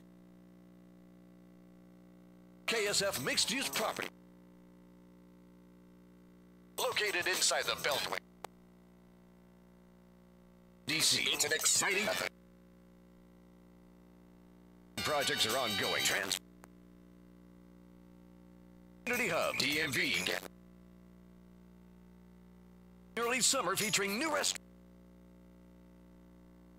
stop and free Wi-Fi. World famous Snickerdoodle. All interior, facade, and home of Go Win Media. Go Radio Live. Check out Shop Iverson. All right, y'all. Welcome back. Balancing Act Radio Show, second hour. Yeah, we just gonna cut the music today because I don't know what's going on, but it's not working. It's not working. So we gonna be doing a lot of talk, a lot more talk than you used to from us. You know what I'm saying? But that's all right because we prepared. We prepared. So we got the homie Marcus Murphy in the building. You know what I'm saying? And actor and model as well. You know what I'm saying? Do a little bit of everything. Yeah, you gotta keep the money coming. Spread opportunity everywhere. When you want to slow down, you gotta pick up the next. That's right. That's right. You gotta hustle where you can hustle. You hustle where you can get it. You know what I'm saying? So let's talk about your entry into the entertainment industry. So, but acting more specifically. So, you said you started off with a print ad, K2 Zombie. That's correct. Okay. So from there, what made acting the next step for you? And was that always something that you wanted to do, was acting? Or was it just something that just kind of fell in your lap? So I was interested in acting. Okay. But I wanted to do modeling more. Okay. Look at people like Tyson Bedford that was like, dark like myself. Yeah. So when I was in middle school, you go to like Iverson Mall, take your little pictures and stuff. Yeah. You send it to the talent agencies. Mm-hmm. I thought I was that guy. Yeah. And she told me like, no, you don't even have to look. So it just like discouraged me for a while. Wow. So I shunned away from it. So when I was in college, I was messing up. I was in high school. Mm-hmm. I was in this program called Teens Who Don't. Okay. And I met this acting coach named Kelsey Carley. He's trained like Charles B. Henson, the girl from Right. Family Guy, Yeah. and everything. And I was just talking like, oh, I want to do this. Mm-hmm. He was like, oh, I think you'll be a good guy. It's acting. I was just talking. Yeah. So he gave me my homework assignment. A year went by, I went to college. Mm-hmm. I saw this campaign in D.C. for K2. Initially, I wasn't like the lead model for the job. It was another guy. Okay. I learned early on in my team, time, they show must go on. So Yeah. they gave it to me. Okay. They paid me well, too. That's good. That's real good. That's important right there. Yeah. Very Yeah. important. Right place at the right time. That's right. Yeah. That's right. I came home that week and everything. And And then the work just wasn't coming as far as like modeling goes. So I'm back to like the acting. And I booked like I did like started out as an extra first. Okay. So like showing like beats and everything. But my first job for like acting came in like when I was like 20. I started this short film called Through the Eyes of the Children. Okay. And from there, I booked my first feature film. It came out of theaters with this shit called Lake House. Okay. So yeah, and that's how I've just been on the road ever since. Okay. Okay. That's awesome. That's awesome. So speaking of, you mentioned Kelsey Colley. For a lot of people that may not know who he is an award-winning playwright. Amazing guy. Yeah, you know what I'm saying. And he's a retired professor of theater arts at Howard University, the HU. You know what I'm saying. So you know, he definitely comes with a lot of you know, good credentials. So talk to me about how that relationship developed. Like how did you meet him? And what are some of the most valuable tools that you got from him as he's been coaching you? Okay, so I met him when I was 17 or 18. Okay. Because I went to C Public Charter School. Okay. That's where I went from 7 through 12. So my junior year, I went to the Bahamas for a semester. Okay. I mean, for a whole year. We went to a semester, but when I came back, as a senior, I got into this program, Teens Who Don't. Okay. During that program, they brought him in. It's like for an acting session, like pantomiming. Mm-hmm. And I said, this is interesting. Let me work with him. So when I went to college, he was like, just do your homework. Yeah. Do the scenery of, looking at things, because it's more to acting, just memorizing lines. Mm-hmm. And then when I came back home, I really came back home to transfer schools. He started working with me a bit more. But he always just told me, be hungry, be humble. Yeah. And never allow the industry perception of you. You know what you have, you know what we can do, and just believe in yourself. And that's really how I could throughout my whole entertainment career, like when stuff goes slow and I'm not getting the work, or I feel like this person may be doing more work than me, I go back to what he told me as a 18 year old. Believe in yourself. Yeah. And just be humble and just go the journey that's meant for you. And that's really it. And even today, he's still training today, at 25 almost. Yeah. He's still working with me today, and he's nothing but love, and he's always like a real good feeling. You don't get that a lot in the industry, like really positive love from other people who hate. Yeah. Wow. Wow. Yeah. So, did you have any questions on that? Yeah, on what you just the statement you just said, man. That's in all art. Art is a very competitive, field. So I want to know what like actor do you really look up to? Like I want those roles. That's the roles that I want. I love Sidney Poitier. He ain't been in no movie in like ages, but he really has set the tone for people like Eddie Murphy, the Denzel Washington, and just how you pick his role and building that demeanor, just showing that positive image, and just sometimes breaking them barriers too. Yeah. You know what I mean? And that's what I want to be, breaking the barriers, a trendsetter, but most definitely doing meaningful work for my community, and not allowing anything around me to demolish who I am. Yeah. Oh man, that's impressive considering, because I mean you're 24, and I mean that's Sidney Poitier in terms of his run was like that's well before your time, and so like look up to somebody like him. I mean, one, it shows that you're a student of the game of acting. You know what I'm saying? That's really important. Like I feel like in any art that you're in, you should study like who's current, but also study who came before them and who came before them. You know what I'm saying? Eddie Murphy or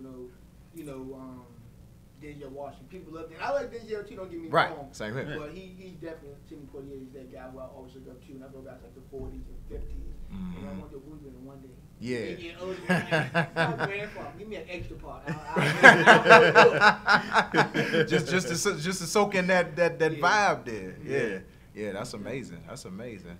So let me ask you about, so you've had, several roles as an actor, and one of the things that I noticed in watching, because I watched Such Is Life, and then I watched Writer's Block, and I noticed between those two roles, I saw a progression in your acting ability. You know what I'm saying? And I saw, and I feel like it came off a little bit more natural for you over time. Like it started just getting better. And I think with anything, with any art, that's what you aim to do. You aim to get better. You aim to, sharpen your skill even more. You could tell, like, whatever you had been doing with Kelsey Colley, it was really taking even more. You know what I'm saying? And I also noticed how in writer's block there was a little, I don't know whether it was like the synergy with like the cast, but I felt like it was a little bit more synergy with the entire cast, like not just with you, but with everybody that was a part of that script. I mean, a part of that particular movie. So talk about how important you believe chemistry is among cast members to the success of a film or even a music video. Yeah, well, you gotta meet people before you go on set and feel their vibe out. Yeah. Because sometimes everybody's vibe might not be the same as yours. Like you might come in like happy, bubbly, but then you might be like, why are you so happy for? Yeah. You know what I mean? Yeah. So you gotta really feel people out before, and then have your table reads too. Mm-hmm. So table reads are always good to see what part you can fit, but also your character. Right. How we vibe off each other. Yeah. Because sometimes you may not even go off line by line of script, but if I know your vibe and I might know what you might think, I'm gonna say something I know you're gonna react to it. Yeah. So that's really good, you know, just having that type of synergy, like you said. Yeah. And then also just, you know, calling the phone sometimes, like, look, this is what I'm doing. Like, maybe I might be all my regular friends, but even though you're not an actor, you come too. Yeah. So then they can understand the work that we do, so you can get a vibe too, a better understanding besides the work. Yeah, yeah, because I think that's, you know, I think that's very important. I think about a show like one of my favorite shows, Big Bang Theory. Oh, yeah. You know what I'm saying? And you know, me and my wife, we talk about this all the time, how, like, I really feel like what they did with that show to what you were saying, like, they I really feel like they hung out before they, like, really started filming and started shooting for that show, like, back, I think, because it's been out since 2006, if I'm not mistaken. You know what I'm saying? But then they started getting other people coming into the cast, and I feel like they probably adopted that same thing of, like, you know, people hanging out, people vibing and just like filling each other out, probably like just that communication that you're talking about, because it's like it's almost like you don't look at them as characters. You know, you look at them as real people, and I think that's important because you wanna be able to look at a film and not feel like you're looking at actors, but you're looking at people that you know. Because like, when I first met them, like I was really like, you know, shy, a little standoffish, like I don't know them. They vibe, like it was a bit much, which is not a bad thing. Right. But again, I don't know you to be like, oh, let me just show you like I'm feeling like you. Right. And we start hanging. For real, like I don't. Yeah. And that's not a bad thing. I'm not like a real like shy person, but I need to really feel you out. Right. And then we start hanging out, and then I got more comfortable. Oh yeah, they just like me. We just all doing work. So that's what it's about. Absolutely, absolutely. Now, this is a random question for you. So, in writer's block, how weird was it to play a role, hear your name, but it's somebody else playing a character that has your name? Yeah, it was really weird because you like Mark was like, huh? But it was him. And that happened a couple times too. Like, they're not even calling me, they calling the character. Right. They out the room. Yeah. Yeah. And Cause you know, it's like a common name in North America, so right. they're used to it. Yeah, it is. I forget how common it was. I looked that up randomly one time because, I'm one of those people, like, I believe in, like, useless information, you know what I'm saying? Because you never know when you're going to use it. And for whatever reason, like, Marcus was pretty high on the list. My mom was looking at Judge Joe Brown back in the day. Yeah. And she was like, the guy came in as Sir Marcus, so she put like a Sir in my name, and I would have been distinguished. Oh, man, that's funny. That's funny. Yeah, go ahead. So I got a question for you. What's your process before you take on a role? This is coming from, because I used to do stage plays as well. Because I heard you mention table readings and things like that, but do you stay in the character aside from the table readings? I'm going to give you one of my favorite actors because of how his process, Jared Leto. And his process for the Suicide Squad, like from the production's beginning to the production's end, he was just the jokester. That's how he took on the Joker. So is your process something whereas though you just, I'm gonna read the script, when we get together, I'm gonna be in character, or do it continue outside of the presence of the other actors? No, the presence outside of other actors. And the reason being is because I need to make sure when we're on set, I know who I am. Because if I just come to you the day of, I didn't put no effort into it. Right. I didn't do no studying. And then I'm looking around like, what are you doing, bro? So I'd be like my regular friends, I'm just a whole different person. They'd be like, you need to chill, you doing too much. But again, you know, I'm an entertainer and I'm preparing for myself. So now I tell them now, like, look, I'm encouraged to just deal with me, or maybe these few weeks we can't hang out because I want you to like not be my friend no more. and it took time for me too, because at one point, like, you know, one of my good mentors always told me, you know, even though you're an actor, remember it's more to life than just acting. So meaning like, you can't always have that that character in you, because even though it's out of it, I'm still doing it, and I'm like, oh yeah, you're right, and I never thought about that. So I go to therapy sometimes. I got a spiritual leader, and all those good things to really help me along that journey, so I don't lose myself in the process. There you go. That's good. Yeah, that's always good. Always good. Hey, that's good advice. Yeah. For anybody who is looking into getting, you know, becoming an actor, or the actors already that don't have the things that this young man has in place to keep himself grounded. Right. You know what I mean? Right. So I want to encourage that recipe. All right, my blur is over. So I was watching a recent episode of The Breakfast Club, and they had Michelle Weaver, who plays Nuri on the OWN show Love Is. And one of the things that she was talking about was how she often nails the more difficult parts of a script, but then there are those lines that you think are like really simple that like sometimes you get like stuck on. Like she had one line that she just could not get past, and I think it was Mara Brock Akil. She was like, just say the line, you know what I'm saying? And so like, have you had experience, or talk about any experiences you've had, you know, learning how to get through the process of acting, like where you may have been in your own head, whether it was like a more difficult part of the script or a simple part of the script, like and what was the process that you had to go through in order to fight through that moment of not being able to get out of your own head?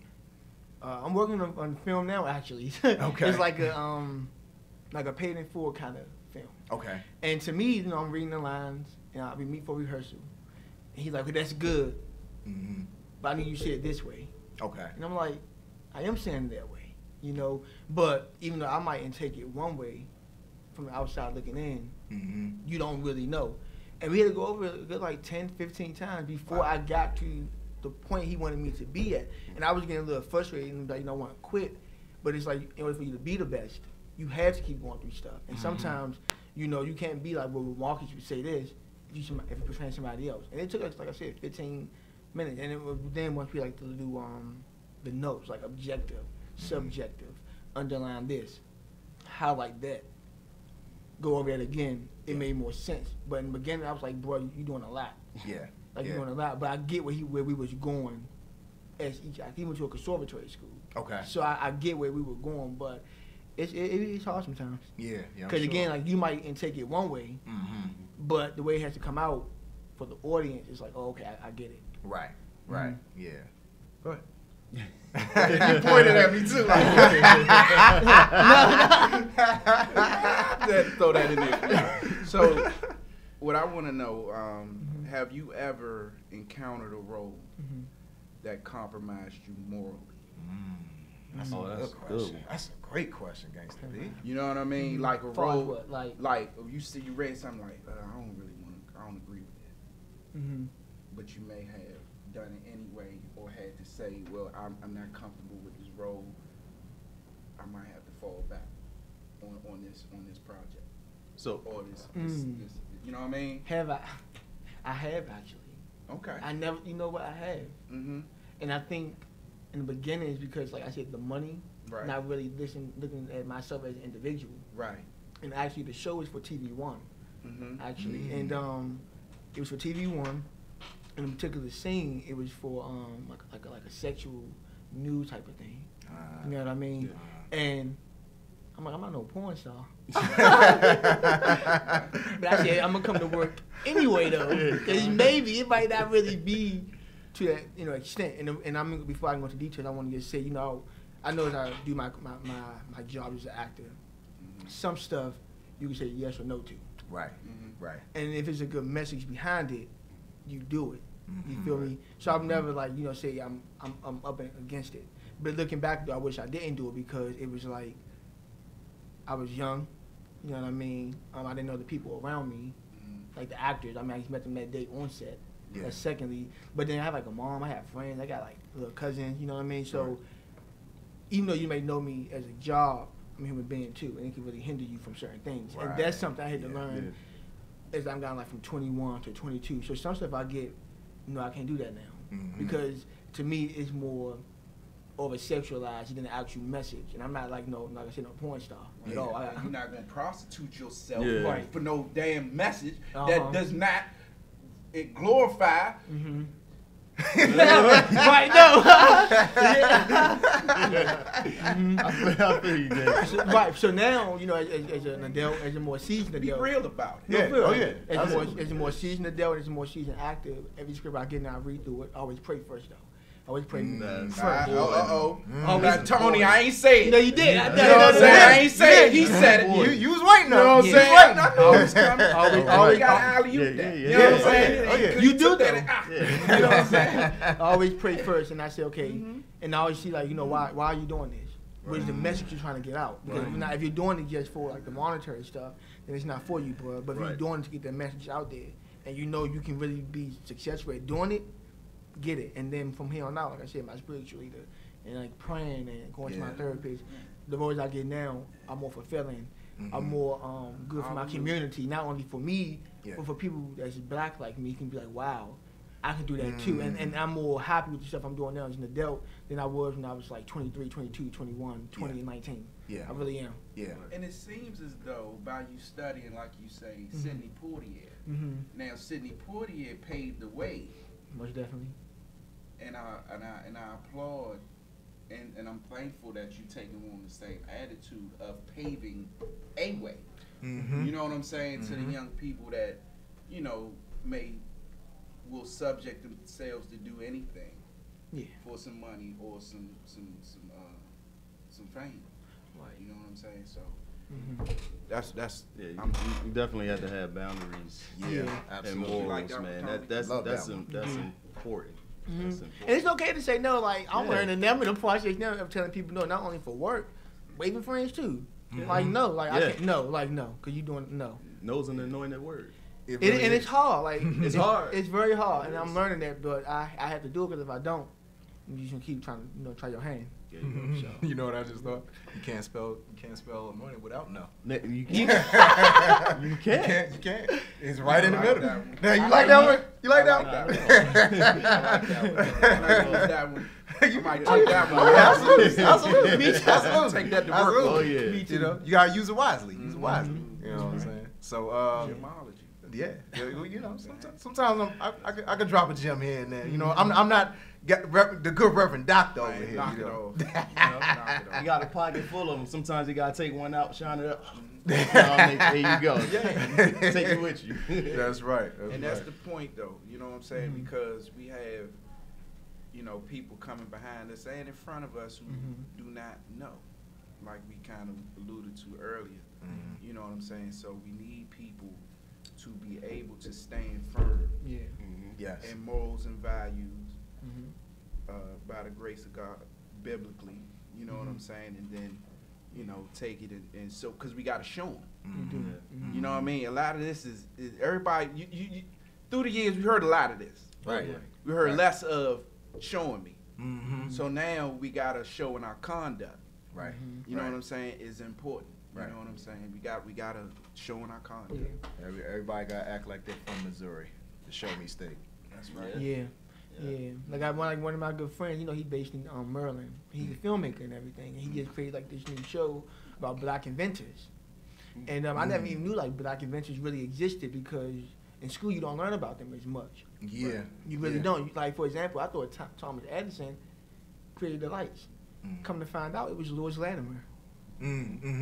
I never. I do a lot of reading. Yeah. And I didn't know that till just now. Yeah. You know what I mean? And it was cool when he called me and I got this role. I think you'll be a good fit. And when I read it, and I was trying to do like a lot of research, but during that time, like 1800s, stuff got lost. Yeah. So you really don't have a lot out there. Yeah. And then one of my followers, he commented and was like, congratulations. You sure you wasn't typecast? And I'm was like, what? You sure you like you? The bigger message is we don't learn about this stuff. So even though I might favor this man, that was in the 1800s. It's 2018. We get the bigger picture, the bigger message that we need more shows like that, more black shows that shows us as individuals Yes. that we are brilliant, that we are smart, Yeah. and not give us like the Caucasian people because you get brainwashed, Right. Right. and that's just what it is. So You actually teed up a perfect. That's a perfect segue to a question I had for you. So, I don't know if you've heard this, but a lot of people are referring to this new age of TV and film as like a new black renaissance, because I mean you had like in the 90s, like you think about like a lot of known TV shows that we love and we praise, like what I'm saying, Living Single, Martin. I'm trying to think a Different World. Well, Different World was kind of like late 80s, early 90s, but still kind of like a part of that. New York Undercover, like a lot of different like high quality like shows with predominantly black casts. But now you're starting to see that resurgence happen now with a lot of the, what's going on TV. You got Queen Sugar, you got Blackish, you got Love Is, what I'm saying, which is a great show. Black Lightning. Right, there you go. You know what I'm saying? Yeah. You know what I'm saying? There are a lot of high quality, I mean, and even in movies, you have a lot of movies. I mean, look at what Black Panther has done. I know. You know what I'm saying? And a lot of other movies on top of that either are spoken of or just kind of sort of fly under the radar, but they're high quality movies. So what I wanted to know from you, as somebody who's been in a lot of films and music videos that have featured either predominantly black casts or have been directed or written by, black men and women, how do you see yourself fitting into this movement and potentially pushing the envelope of taking black actors more seriously? Because one of the problems in Hollywood is that, I mean, you saw it for a long time where like a lot of people just could not get work. People weren't getting hired. But now it's starting to happen more and more and more. So how do you see yourself fitting into this whole dynamic? I see myself, I think it's a good time frame, I would say. You know what I mean? Because like Black Panther, like you said, and other shows. But I think just paving the way that we always hear talent. Yeah. We shouldn't be typecast or not on the toilet pool, because of our skin. We're here for a reason. And even though Hollywood, a lot of people want to be in Hollywood because of it, but just know like when you come, it's a bigger ball game. And I think for me, it just shows that okay, the more you work, the work is out there. That's how you going to equip yourself in it. So I think it's a good movement right now. Yeah. And hopefully it continues. Like don't have just like a good 2 years now, or 3 years, and then you go back to where we getting what they wanted.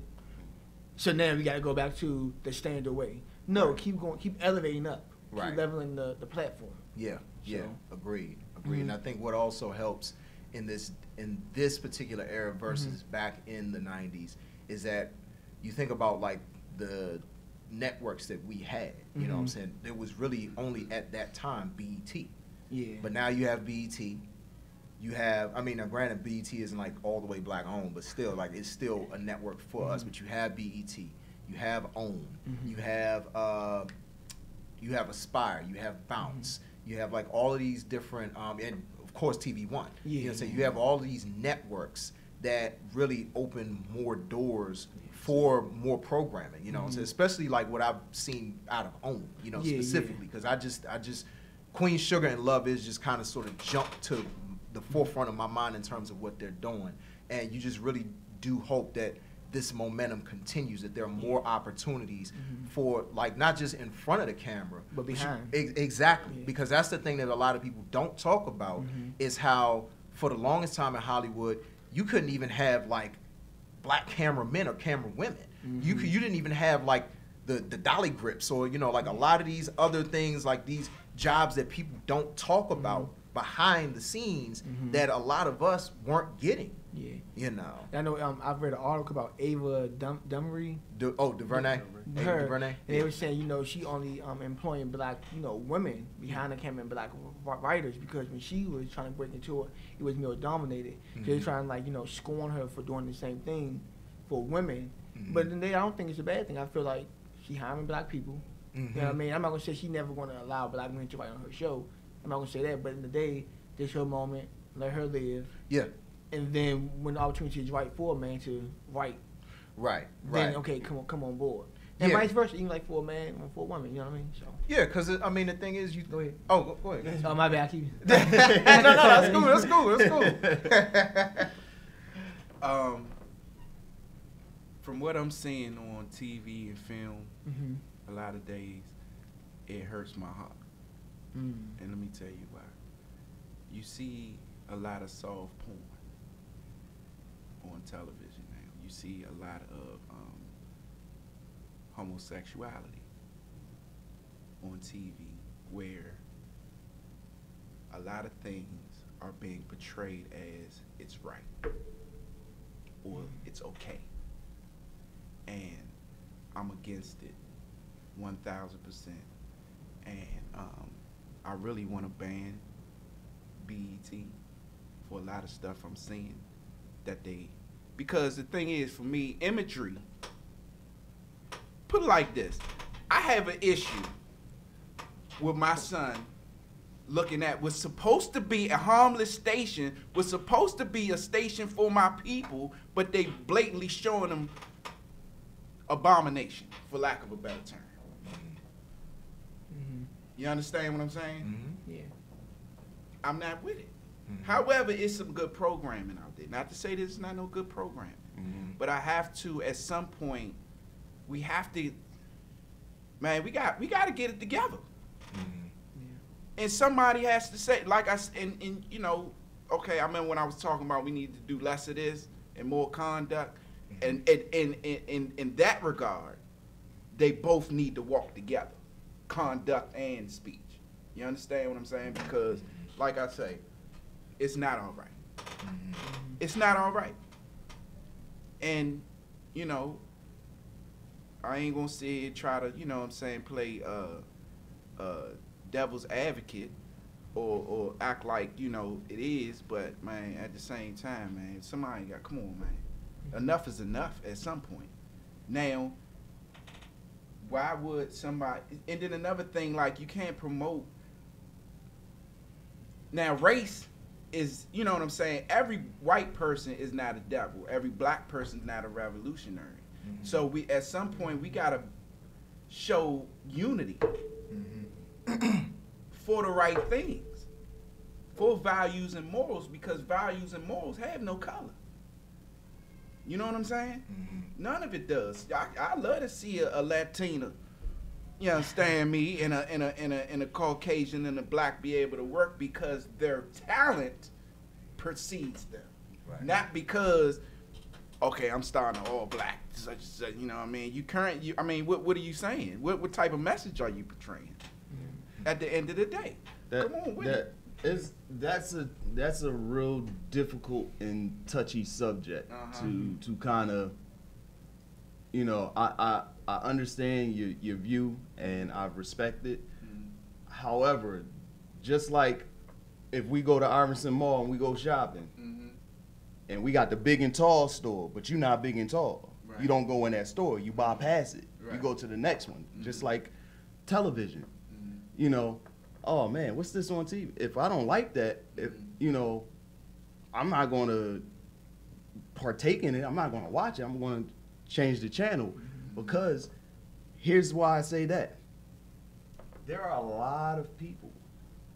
This world is integrated of different races, different sexualities, and everybody is trying to live. You know, I might not agree with what you're doing, but that's fine. That's my opinion. That's how I feel. You know, I'm not going to knock you because you're trying to do. They're gay actors. You know, hey, go ahead, live your life. Don't bring it over here to me. But at the end of the day, I'm hey, do what you got to do. Yeah. You know, I have a god sister who had a sex change and is now my god brother. Full of the word. The word of what? Full of the word of God. I mean, But at That's the end of another the day, conversation. yeah, I that's respect your opinion. that's definitely another conversation. But I had to listen. That's okay for you. It's not. I don't. That's not me. You know, I respect you. I love you. But that's not for me. You get what I'm saying? So certain things we can't tear people down. Our people are always tearing each other down, whether it's sexuality, whether it's status quo. Yeah. We have to, you know what? I support you. Yeah. Man. Absolutely. Okay, so you mentioned we always tear each other down, which is true. But what we forget to do is build us back up. Absolutely. You understand what I'm saying? So, and then you said something about the word. Now, Tony, you know I'm an advocate. You know what I mean? Ambassador, if you will. So, this is the thing. The word is not even being taught correctly. Because it's not okay to misteach the word of God. Where a lot of things, and that's why I was like, this is another conversation, but I want to make this point real quick. A lot of things are in the Bible that, okay, if we believe in word of God, it's commands and decrees and abominations and things of that sort in there. I can't look at it I can't read the part that doesn't apply to me. I got to read the part that I deal with. Because the word of God is designed to convict us and bring us to righteousness and holiness. Correct? Can we agree on that? Yeah. Okay. So if I'm reading and I don't see nothing wrong with me, then something got to be wrong with me. I'm not seeing something, or God's not revealed, or so I think. And then let's go to another point. Are we Satan? Jay Electronica said this one time in a debate, real quick. Give me 2 seconds. So Jay Electronica was having a debate with Benzino, right? And he was saying about how when he was beefing with Eminem. Y'all remember that?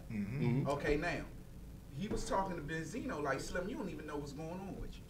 You don't even understand what's happening. You think you beefing with Eminem, but he was saying you actually beefing with the people that back Eminem. The people who make decisions on whether careers last or fall. Now you got powers that be that, you know, the point I'm trying to make is, if he was saying if I'm Satan, what's the fastest way to manipulate the minds of the masses of people? TV and music. That's a fact. You know what I'm saying?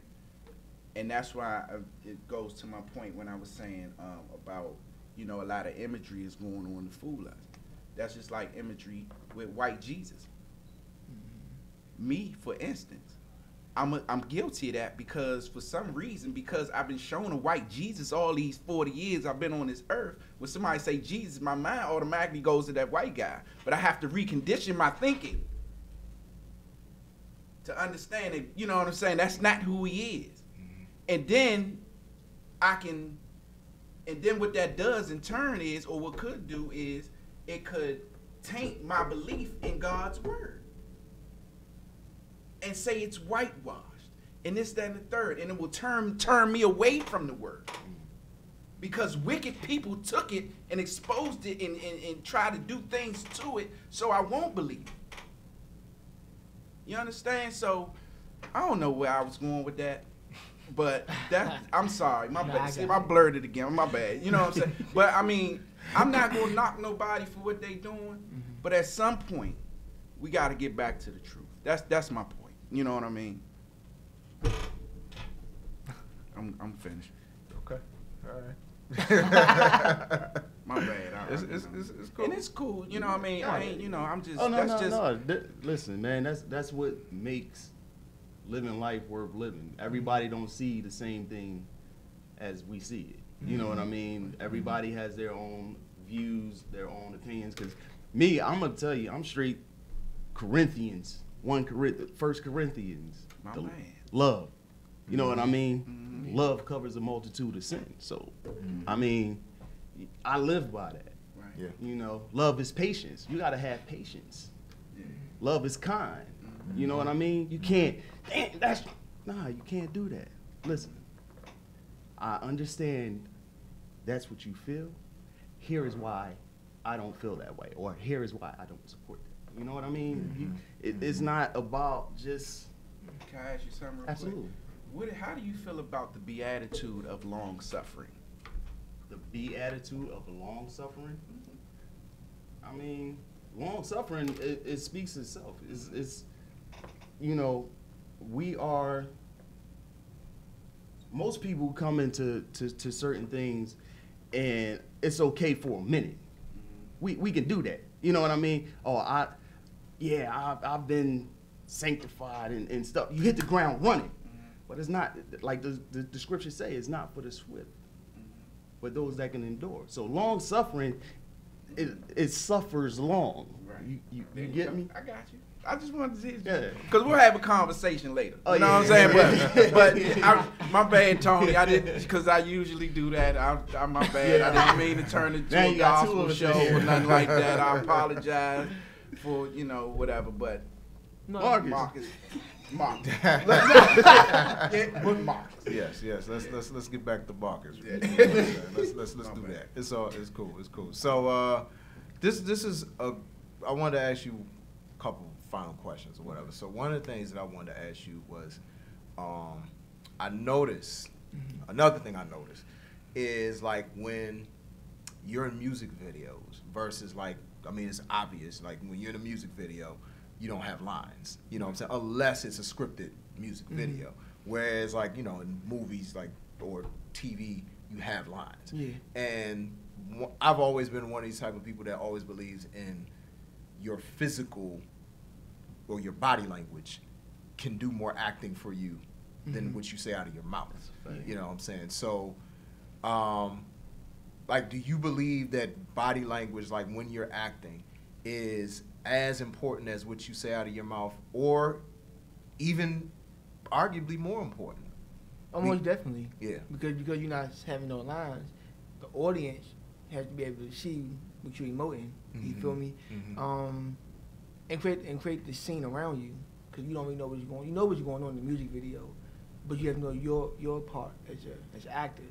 So I have to understand what's going on around me before I can even know how to act this way or how to be this way. Because if I don't know, then I can't show you. Because I just be like a little somebody like a little curve and like an extra just in a way, waiting for my moment. Yeah. Like a little like a seed just waiting. But if I know what's going on, and I know my emotion plays a pivotal part, and the main actor or the lead actor or whomever that's in the video, I know how to show that. Yeah. One of the videos that I wasn't expecting when you sent like the links to like a lot of your work. One of the ones I wasn't expecting was I'm Ready. I love that video. Man, I love what's that video. what's crazy is that like we've played that song on the show, and like other shows on Win DC, I've heard them play it as well. So like they've been showing that song love. So when I saw that you were in that video, I was like, wow, small world. You know what I'm saying? So how did that opportunity come about? How did the opportunity come about? So I never met like Jamal who made that song. I'm Ready. Yeah. But the guy who was shooting it, I think Brandon Cooper. Okay. His team was looking for actors. Okay. So I applied. As an actor, you gotta be a go-getter. Like, can't nobody hustle hard for you, but you. Yeah. So when I got the email, like, hey, you got the job, it's in the location. I didn't really know it'd blow up the way it did, but it was just cool. She was like, you gonna be the what was the role? Like, I forget the role it was, but basically like the model. She was getting all this like love from paparazzi. Yeah. And it could be overwhelming. So I was just her bodyguard. And that'd be her bodyguard. And I was like, okay, cool. I can have my black one. I felt empowered. But the whole but Jamal City, and the whole team, like Brandon Coop, all them like some amazing people. Yeah. And again, they make you feel comfortable on the set in order for you to do your job. And that's how good. Yeah, that's definitely important. Goes back to like chemistry and synergy. Yeah, chemistry. Because again, I didn't know them. I was like, we up here in Southeast. I mean, I like Southeast. Trust me, Yeah, I'm yeah. cool with Southeast. Grew up over there, but we not around people for a certain amount of time in your life, Mm-hmm. and you're doing pretty good, or they think you're doing pretty good. Right. The energy that y'all once had can go a different way. So you don't ever want to give off like, oh, I'm better than you. So Right. I always try to be like mindful, like even though I might grew up in Southeast with my friends or the people who I met during that time frame, I'm just like you. I'm older now. Yeah. And dynamics are different. Yeah. So we made that video down there. It was cool, and just let you know like you don't have to be stuck in the situation that you in. You want to do better. And I love Jamal and all them. So Yeah. Shout out Jamel, Mr. City, and also Ro B. You know yeah, what I'm Roby, saying? Yeah. young, her voice. Yeah. I was just talking to my wife about that last Yeah, night. like Man. I don't really like. Last night. Man. It's good to give people they credit, like talent, like real, authentic, not Absolutely. auto tune, just Yeah. real talent. And Jamal, authentic, yeah. Yeah. And Yeah. Jamal and Roby together is a collaboration. Mm-hmm. I don't know like what life got in store for them, but man, Yeah, and what's cool about him is that not only does he gel well with her, he gels well with Kenilworth Katrina too. yeah. You know what I'm saying? Like I don't know what he's got like in terms of like his vibe, but it's like to be able to like collaborate with people like that and then bring other people in on it to create even more of a vibe, like visually and sonically. Yeah, You know what he I'm got this one song called Coffee. You heard that song? I have. Yeah, one day I was at the gym. I was like, let me put this song on, and I can just play that joint because it was just authentic. Mhm. And it's real music, not auto tune. Right. She real, he real. Right. And you can relate to it. Right, My exactly. age, your age, hell, even a baby. Just going with something. Right. But yeah, it's good music though. Yeah, absolutely. And I'm sure it makes it easier, like, when you're in a music video, because another video that I really like, I think is Isaac James. Is that his name? Oh, Isaac James. Yeah, Yeah. That's, what's the name? I forget what the name of that song. It's called, it's about God. What is it called? I forget at the moment. Yeah. Because, like, I really like that song. Yeah. You know what I'm saying? Is it with you? Be with you or something? Or Dang, I had the song. I written forget, down. like, Yeah. but yeah, It's a really good song, though. yeah. He Really was good talking song. about like God, and if Right. you really hear like the message Mhm. and the different visuals in it, you can see like when you robbing people, you don't want to do it. Right. But it's like I'm with my peoples, and we all go through it. Even like you with your boys or whomever, it's the wrong thing you're doing. But to show I'm a man, I'm with the crew. Yeah. I'm gonna go against what I know, my better judgment, Yeah. and do it. Yeah, because that video was powerful. Yeah, That video and, was really powerful. Yeah, and even with that one, I was just like, it was real. Like, them pushing me. So I'm like, bro, do what you gotta do Right. to make Yeah, I this noticed real. that part. Okay, like I don't have no lines. Now, if you need to hit me, bro, because I know. Now I know if you're doing too much. Right. But that's work though. Let's get it. And Yeah. I'm glad I was part. And that's another Brandon Cooper Okay. and his Okay. team. Video. Yeah, that was another good appearance for you. Thank you. And that guy, actually, believe it or not, he's doing pretty good too with his music. He came from Newport News, Virginia Beach. Okay. To come down to shoot that video. Wow. Okay. Yeah. Maryland. Yeah. And that's a really powerful song right there and video. So like I like the fact that like you are associated, like, I mean, as you've been saying this entire interview, like you're associated with like a lot of good imagery that's not only good for your career, but stuff that you actually believe in. Yeah, and look back on like when I get older, like later in life, like, oh, okay, I remember doing this, and the impact it had on this particular person. Right. You know what I Right. mean? Because even though like to me it's work, it's always about the work. Mhm. But again, the viewers, they need to be able to take something away from it, and that's just like as I got older to put that in my mind. Because at one point it wasn't. It was just like, let me do the work, get my check, and you see I'm working. Yeah. Go back to what you said. About people just doing stuff, a lot of this, but not really just reevaluating themselves. Right. So. Right. Exactly. It took a minute for me, like I said. That's why I got that therapist and that little experience. That's And we important, good. though. And, You and need the my anchors. mom and stuff too. But sometimes you don't always want your parents' advice. You want to make sure you got some other people, guidance as well. Yeah. So. You want to Absolutely. make sure you surround yourself by mentors. You know what I mean? Because it only speaks to remaining teachable. Right. You have Right. to remain teachable. Absolutely. You know what I'm saying? Absolutely. Because nobody knows it all. Because Nope. I'm afraid for the woman or man who believes that they know it all. Right. Yeah. Most Yeah. definitely. They're in a dangerous That's dangerous. place. Yeah, I was, They You know what I'm saying? are. They I are. agree. I Agree. was just about to say that. Agree. I was just about to say that. Because I'm telling you, man, that's it sets you up for shame and guilt and failure. anger, resentment. You know what I'm saying? And that's why the word of God is. It's real. So, you know, but yeah. So what was y'all saying? So what was your favorite role? I mean, I've seen a lot of, with your credentials and stuff like that. What was your favorite role that make you say, you know what, I want to do that again? That was fun. My favorite role today, it's not because I was the lead role either. Trust me, it's never because of that. But it was called this movie called Corrupt by Jane. He's from L.A. And Corrupt, have you ever seen that movie called Crash with Sandra Bullock? Yes. Like the different stories and stuff? All tied in together. Yeah. So that's, that movie. Yeah. So we did a movie called Corrupt. And my particular character in that film was called Jay. His mom, had cancer and everything. His dad wasn't around. So as a young man with no money coming in, your mom dying, you're making these decisions. What do? Do I stay in school? Do I go out and make a bad decision? Even though I know it's not my place because my mom said we're going to be okay. And even though I took the wheel as the man of the house, I decided to go out, rob a store that went wrong, end up killing one of my good friends, and have to deal with that guilt. You feel me? You know what I mean? And even though that's not for that role, it took a good month to prepare. Actually 2 months.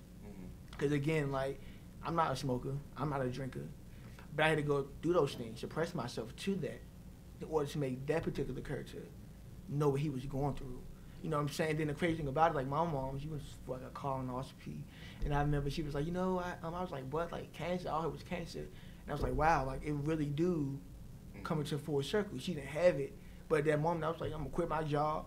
We're gonna find the best doctors. I ain't going back to work because you're a parent, and that's how I was able to somewhat do that role too. And that's one of my favorite movies, and just the message behind it. You just relate to it. Life can really take you down, but what you gonna do? And then you got the little home for the landlord come to your house, want to evict you, and your mom dying. You I can't catch your break. Right. So that was one of my favorite movies to this day. Everyday real life. My head was all and I looked at real rough, but I liked the script. And he actually fired me from the job before I got rehired. Oh wow. I missed one rehearsal. He said, you cut. You some audition tape again. And bring back on board. But he fired me, and I was like, well, damn, bro, I was coming. I was just leaving work, my regular job. I was coming, but I'm glad he gave me an opportunity. He reevaluated himself. You know what I mean? I bought my 23rd birthday on that set for 20-something hours. Wow. You feel me? Shit, that's dedication. Yeah. Yeah. That's dedication.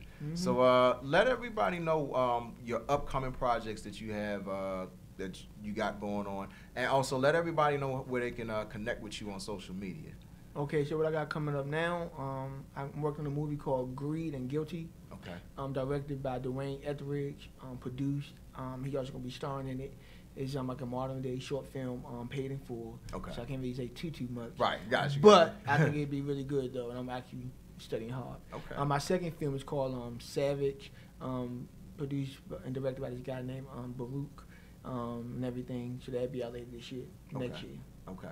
I picked back up next year on this movie called King, set in DC and Maryland. Okay. Early 2000s style. Yeah. And you know what I'm saying? Yeah. And then we just wrapped up on Black Inventors that I was telling you about, the scientists. Right. Okay. So that was really good too. Okay. And after that, take a little break. Not a break, but just focus more on my, education, because I'll be graduating soon from college. Right. Yeah. Thank you. Even though entertainment is fun, but education is too. Absolutely. That is true. Absolutely. And so you can follow me on Instagram as Hollywood Devon. That's my middle name, so I use that more. Yeah. And Twitter, Superman Mark. Okay, Superman Mark. Okay. Yeah. All right. Well, we definitely appreciate you coming through and sharing your story. You know what I'm saying? And just dropping some jewels for the fellow actors and actresses out there. You know what I'm saying? Hopefully they anybody's listening might get a little inspired from your story. And Yeah, and just work hard too. They work hard, be humble, and don't change. But tell people no if you need to. Right. There you go. Absolutely. So we appreciate you coming through, and I gotta tell anybody, you're welcome back anytime. You want to drop through, just kick it with us, whatever. Yeah. You know what I'm saying? Yeah, I yes, just- yes. But I came here the first time. I thought it was like, That's so do I. You know, I might not see me for 6 months. but you gonna come through. And I'm gonna come through. Right, I might right. not even tell them first. Open invite. Consistent, Open though. invite. But you know what? That's good for the show because sometimes, like you said, you need that word and people do. Because some people don't go to church in my generation. You know what I mean? At one point, I stopped going, but the covenant over my life, I know He's with me, so I'm never like by myself. Right. I just wasn't physically going inside of it. But if I'm out with my friends, I know we drinking too much. I'm going to the bathroom. I'm going to pray first. They don't know I'm going to pray. Just to make sure that we all safe. Right. You know what I mean? Because you know, cause you never know. You could be out drinking and you driving, and one of my good friends, you know, just lost one of her friends from driving. Not so much from drinking, but Yeah. again, his parents were pastors. You know. Yeah. So you gotta just be mindful because you never know. Yeah, absolutely, true. absolutely. Yeah. So we're gonna close out with a few things before we wrap up. Normally we wrap up with music. Like I said, we've been having issues, but we've been having good talk. So you know, this is a first for us. You know, sometimes it just rolls how it rolls. You know, but anyway, on the Bars community calendar, we got I'm gonna announce 2 of the events that we got coming up. So. The Balancing Act Radio Show is actually partnered up with DC Startup Week. And whether you're a startup founder looking for investment or mentorship, an employer looking for talent, an investor looking for prospects, or a student looking for work, DC Startup Week is designed to empower you to make meaningful connections and learn from the best. And so DC Startup Week is Monday, September 24th to Friday, September 28th. So it's a week-long thing.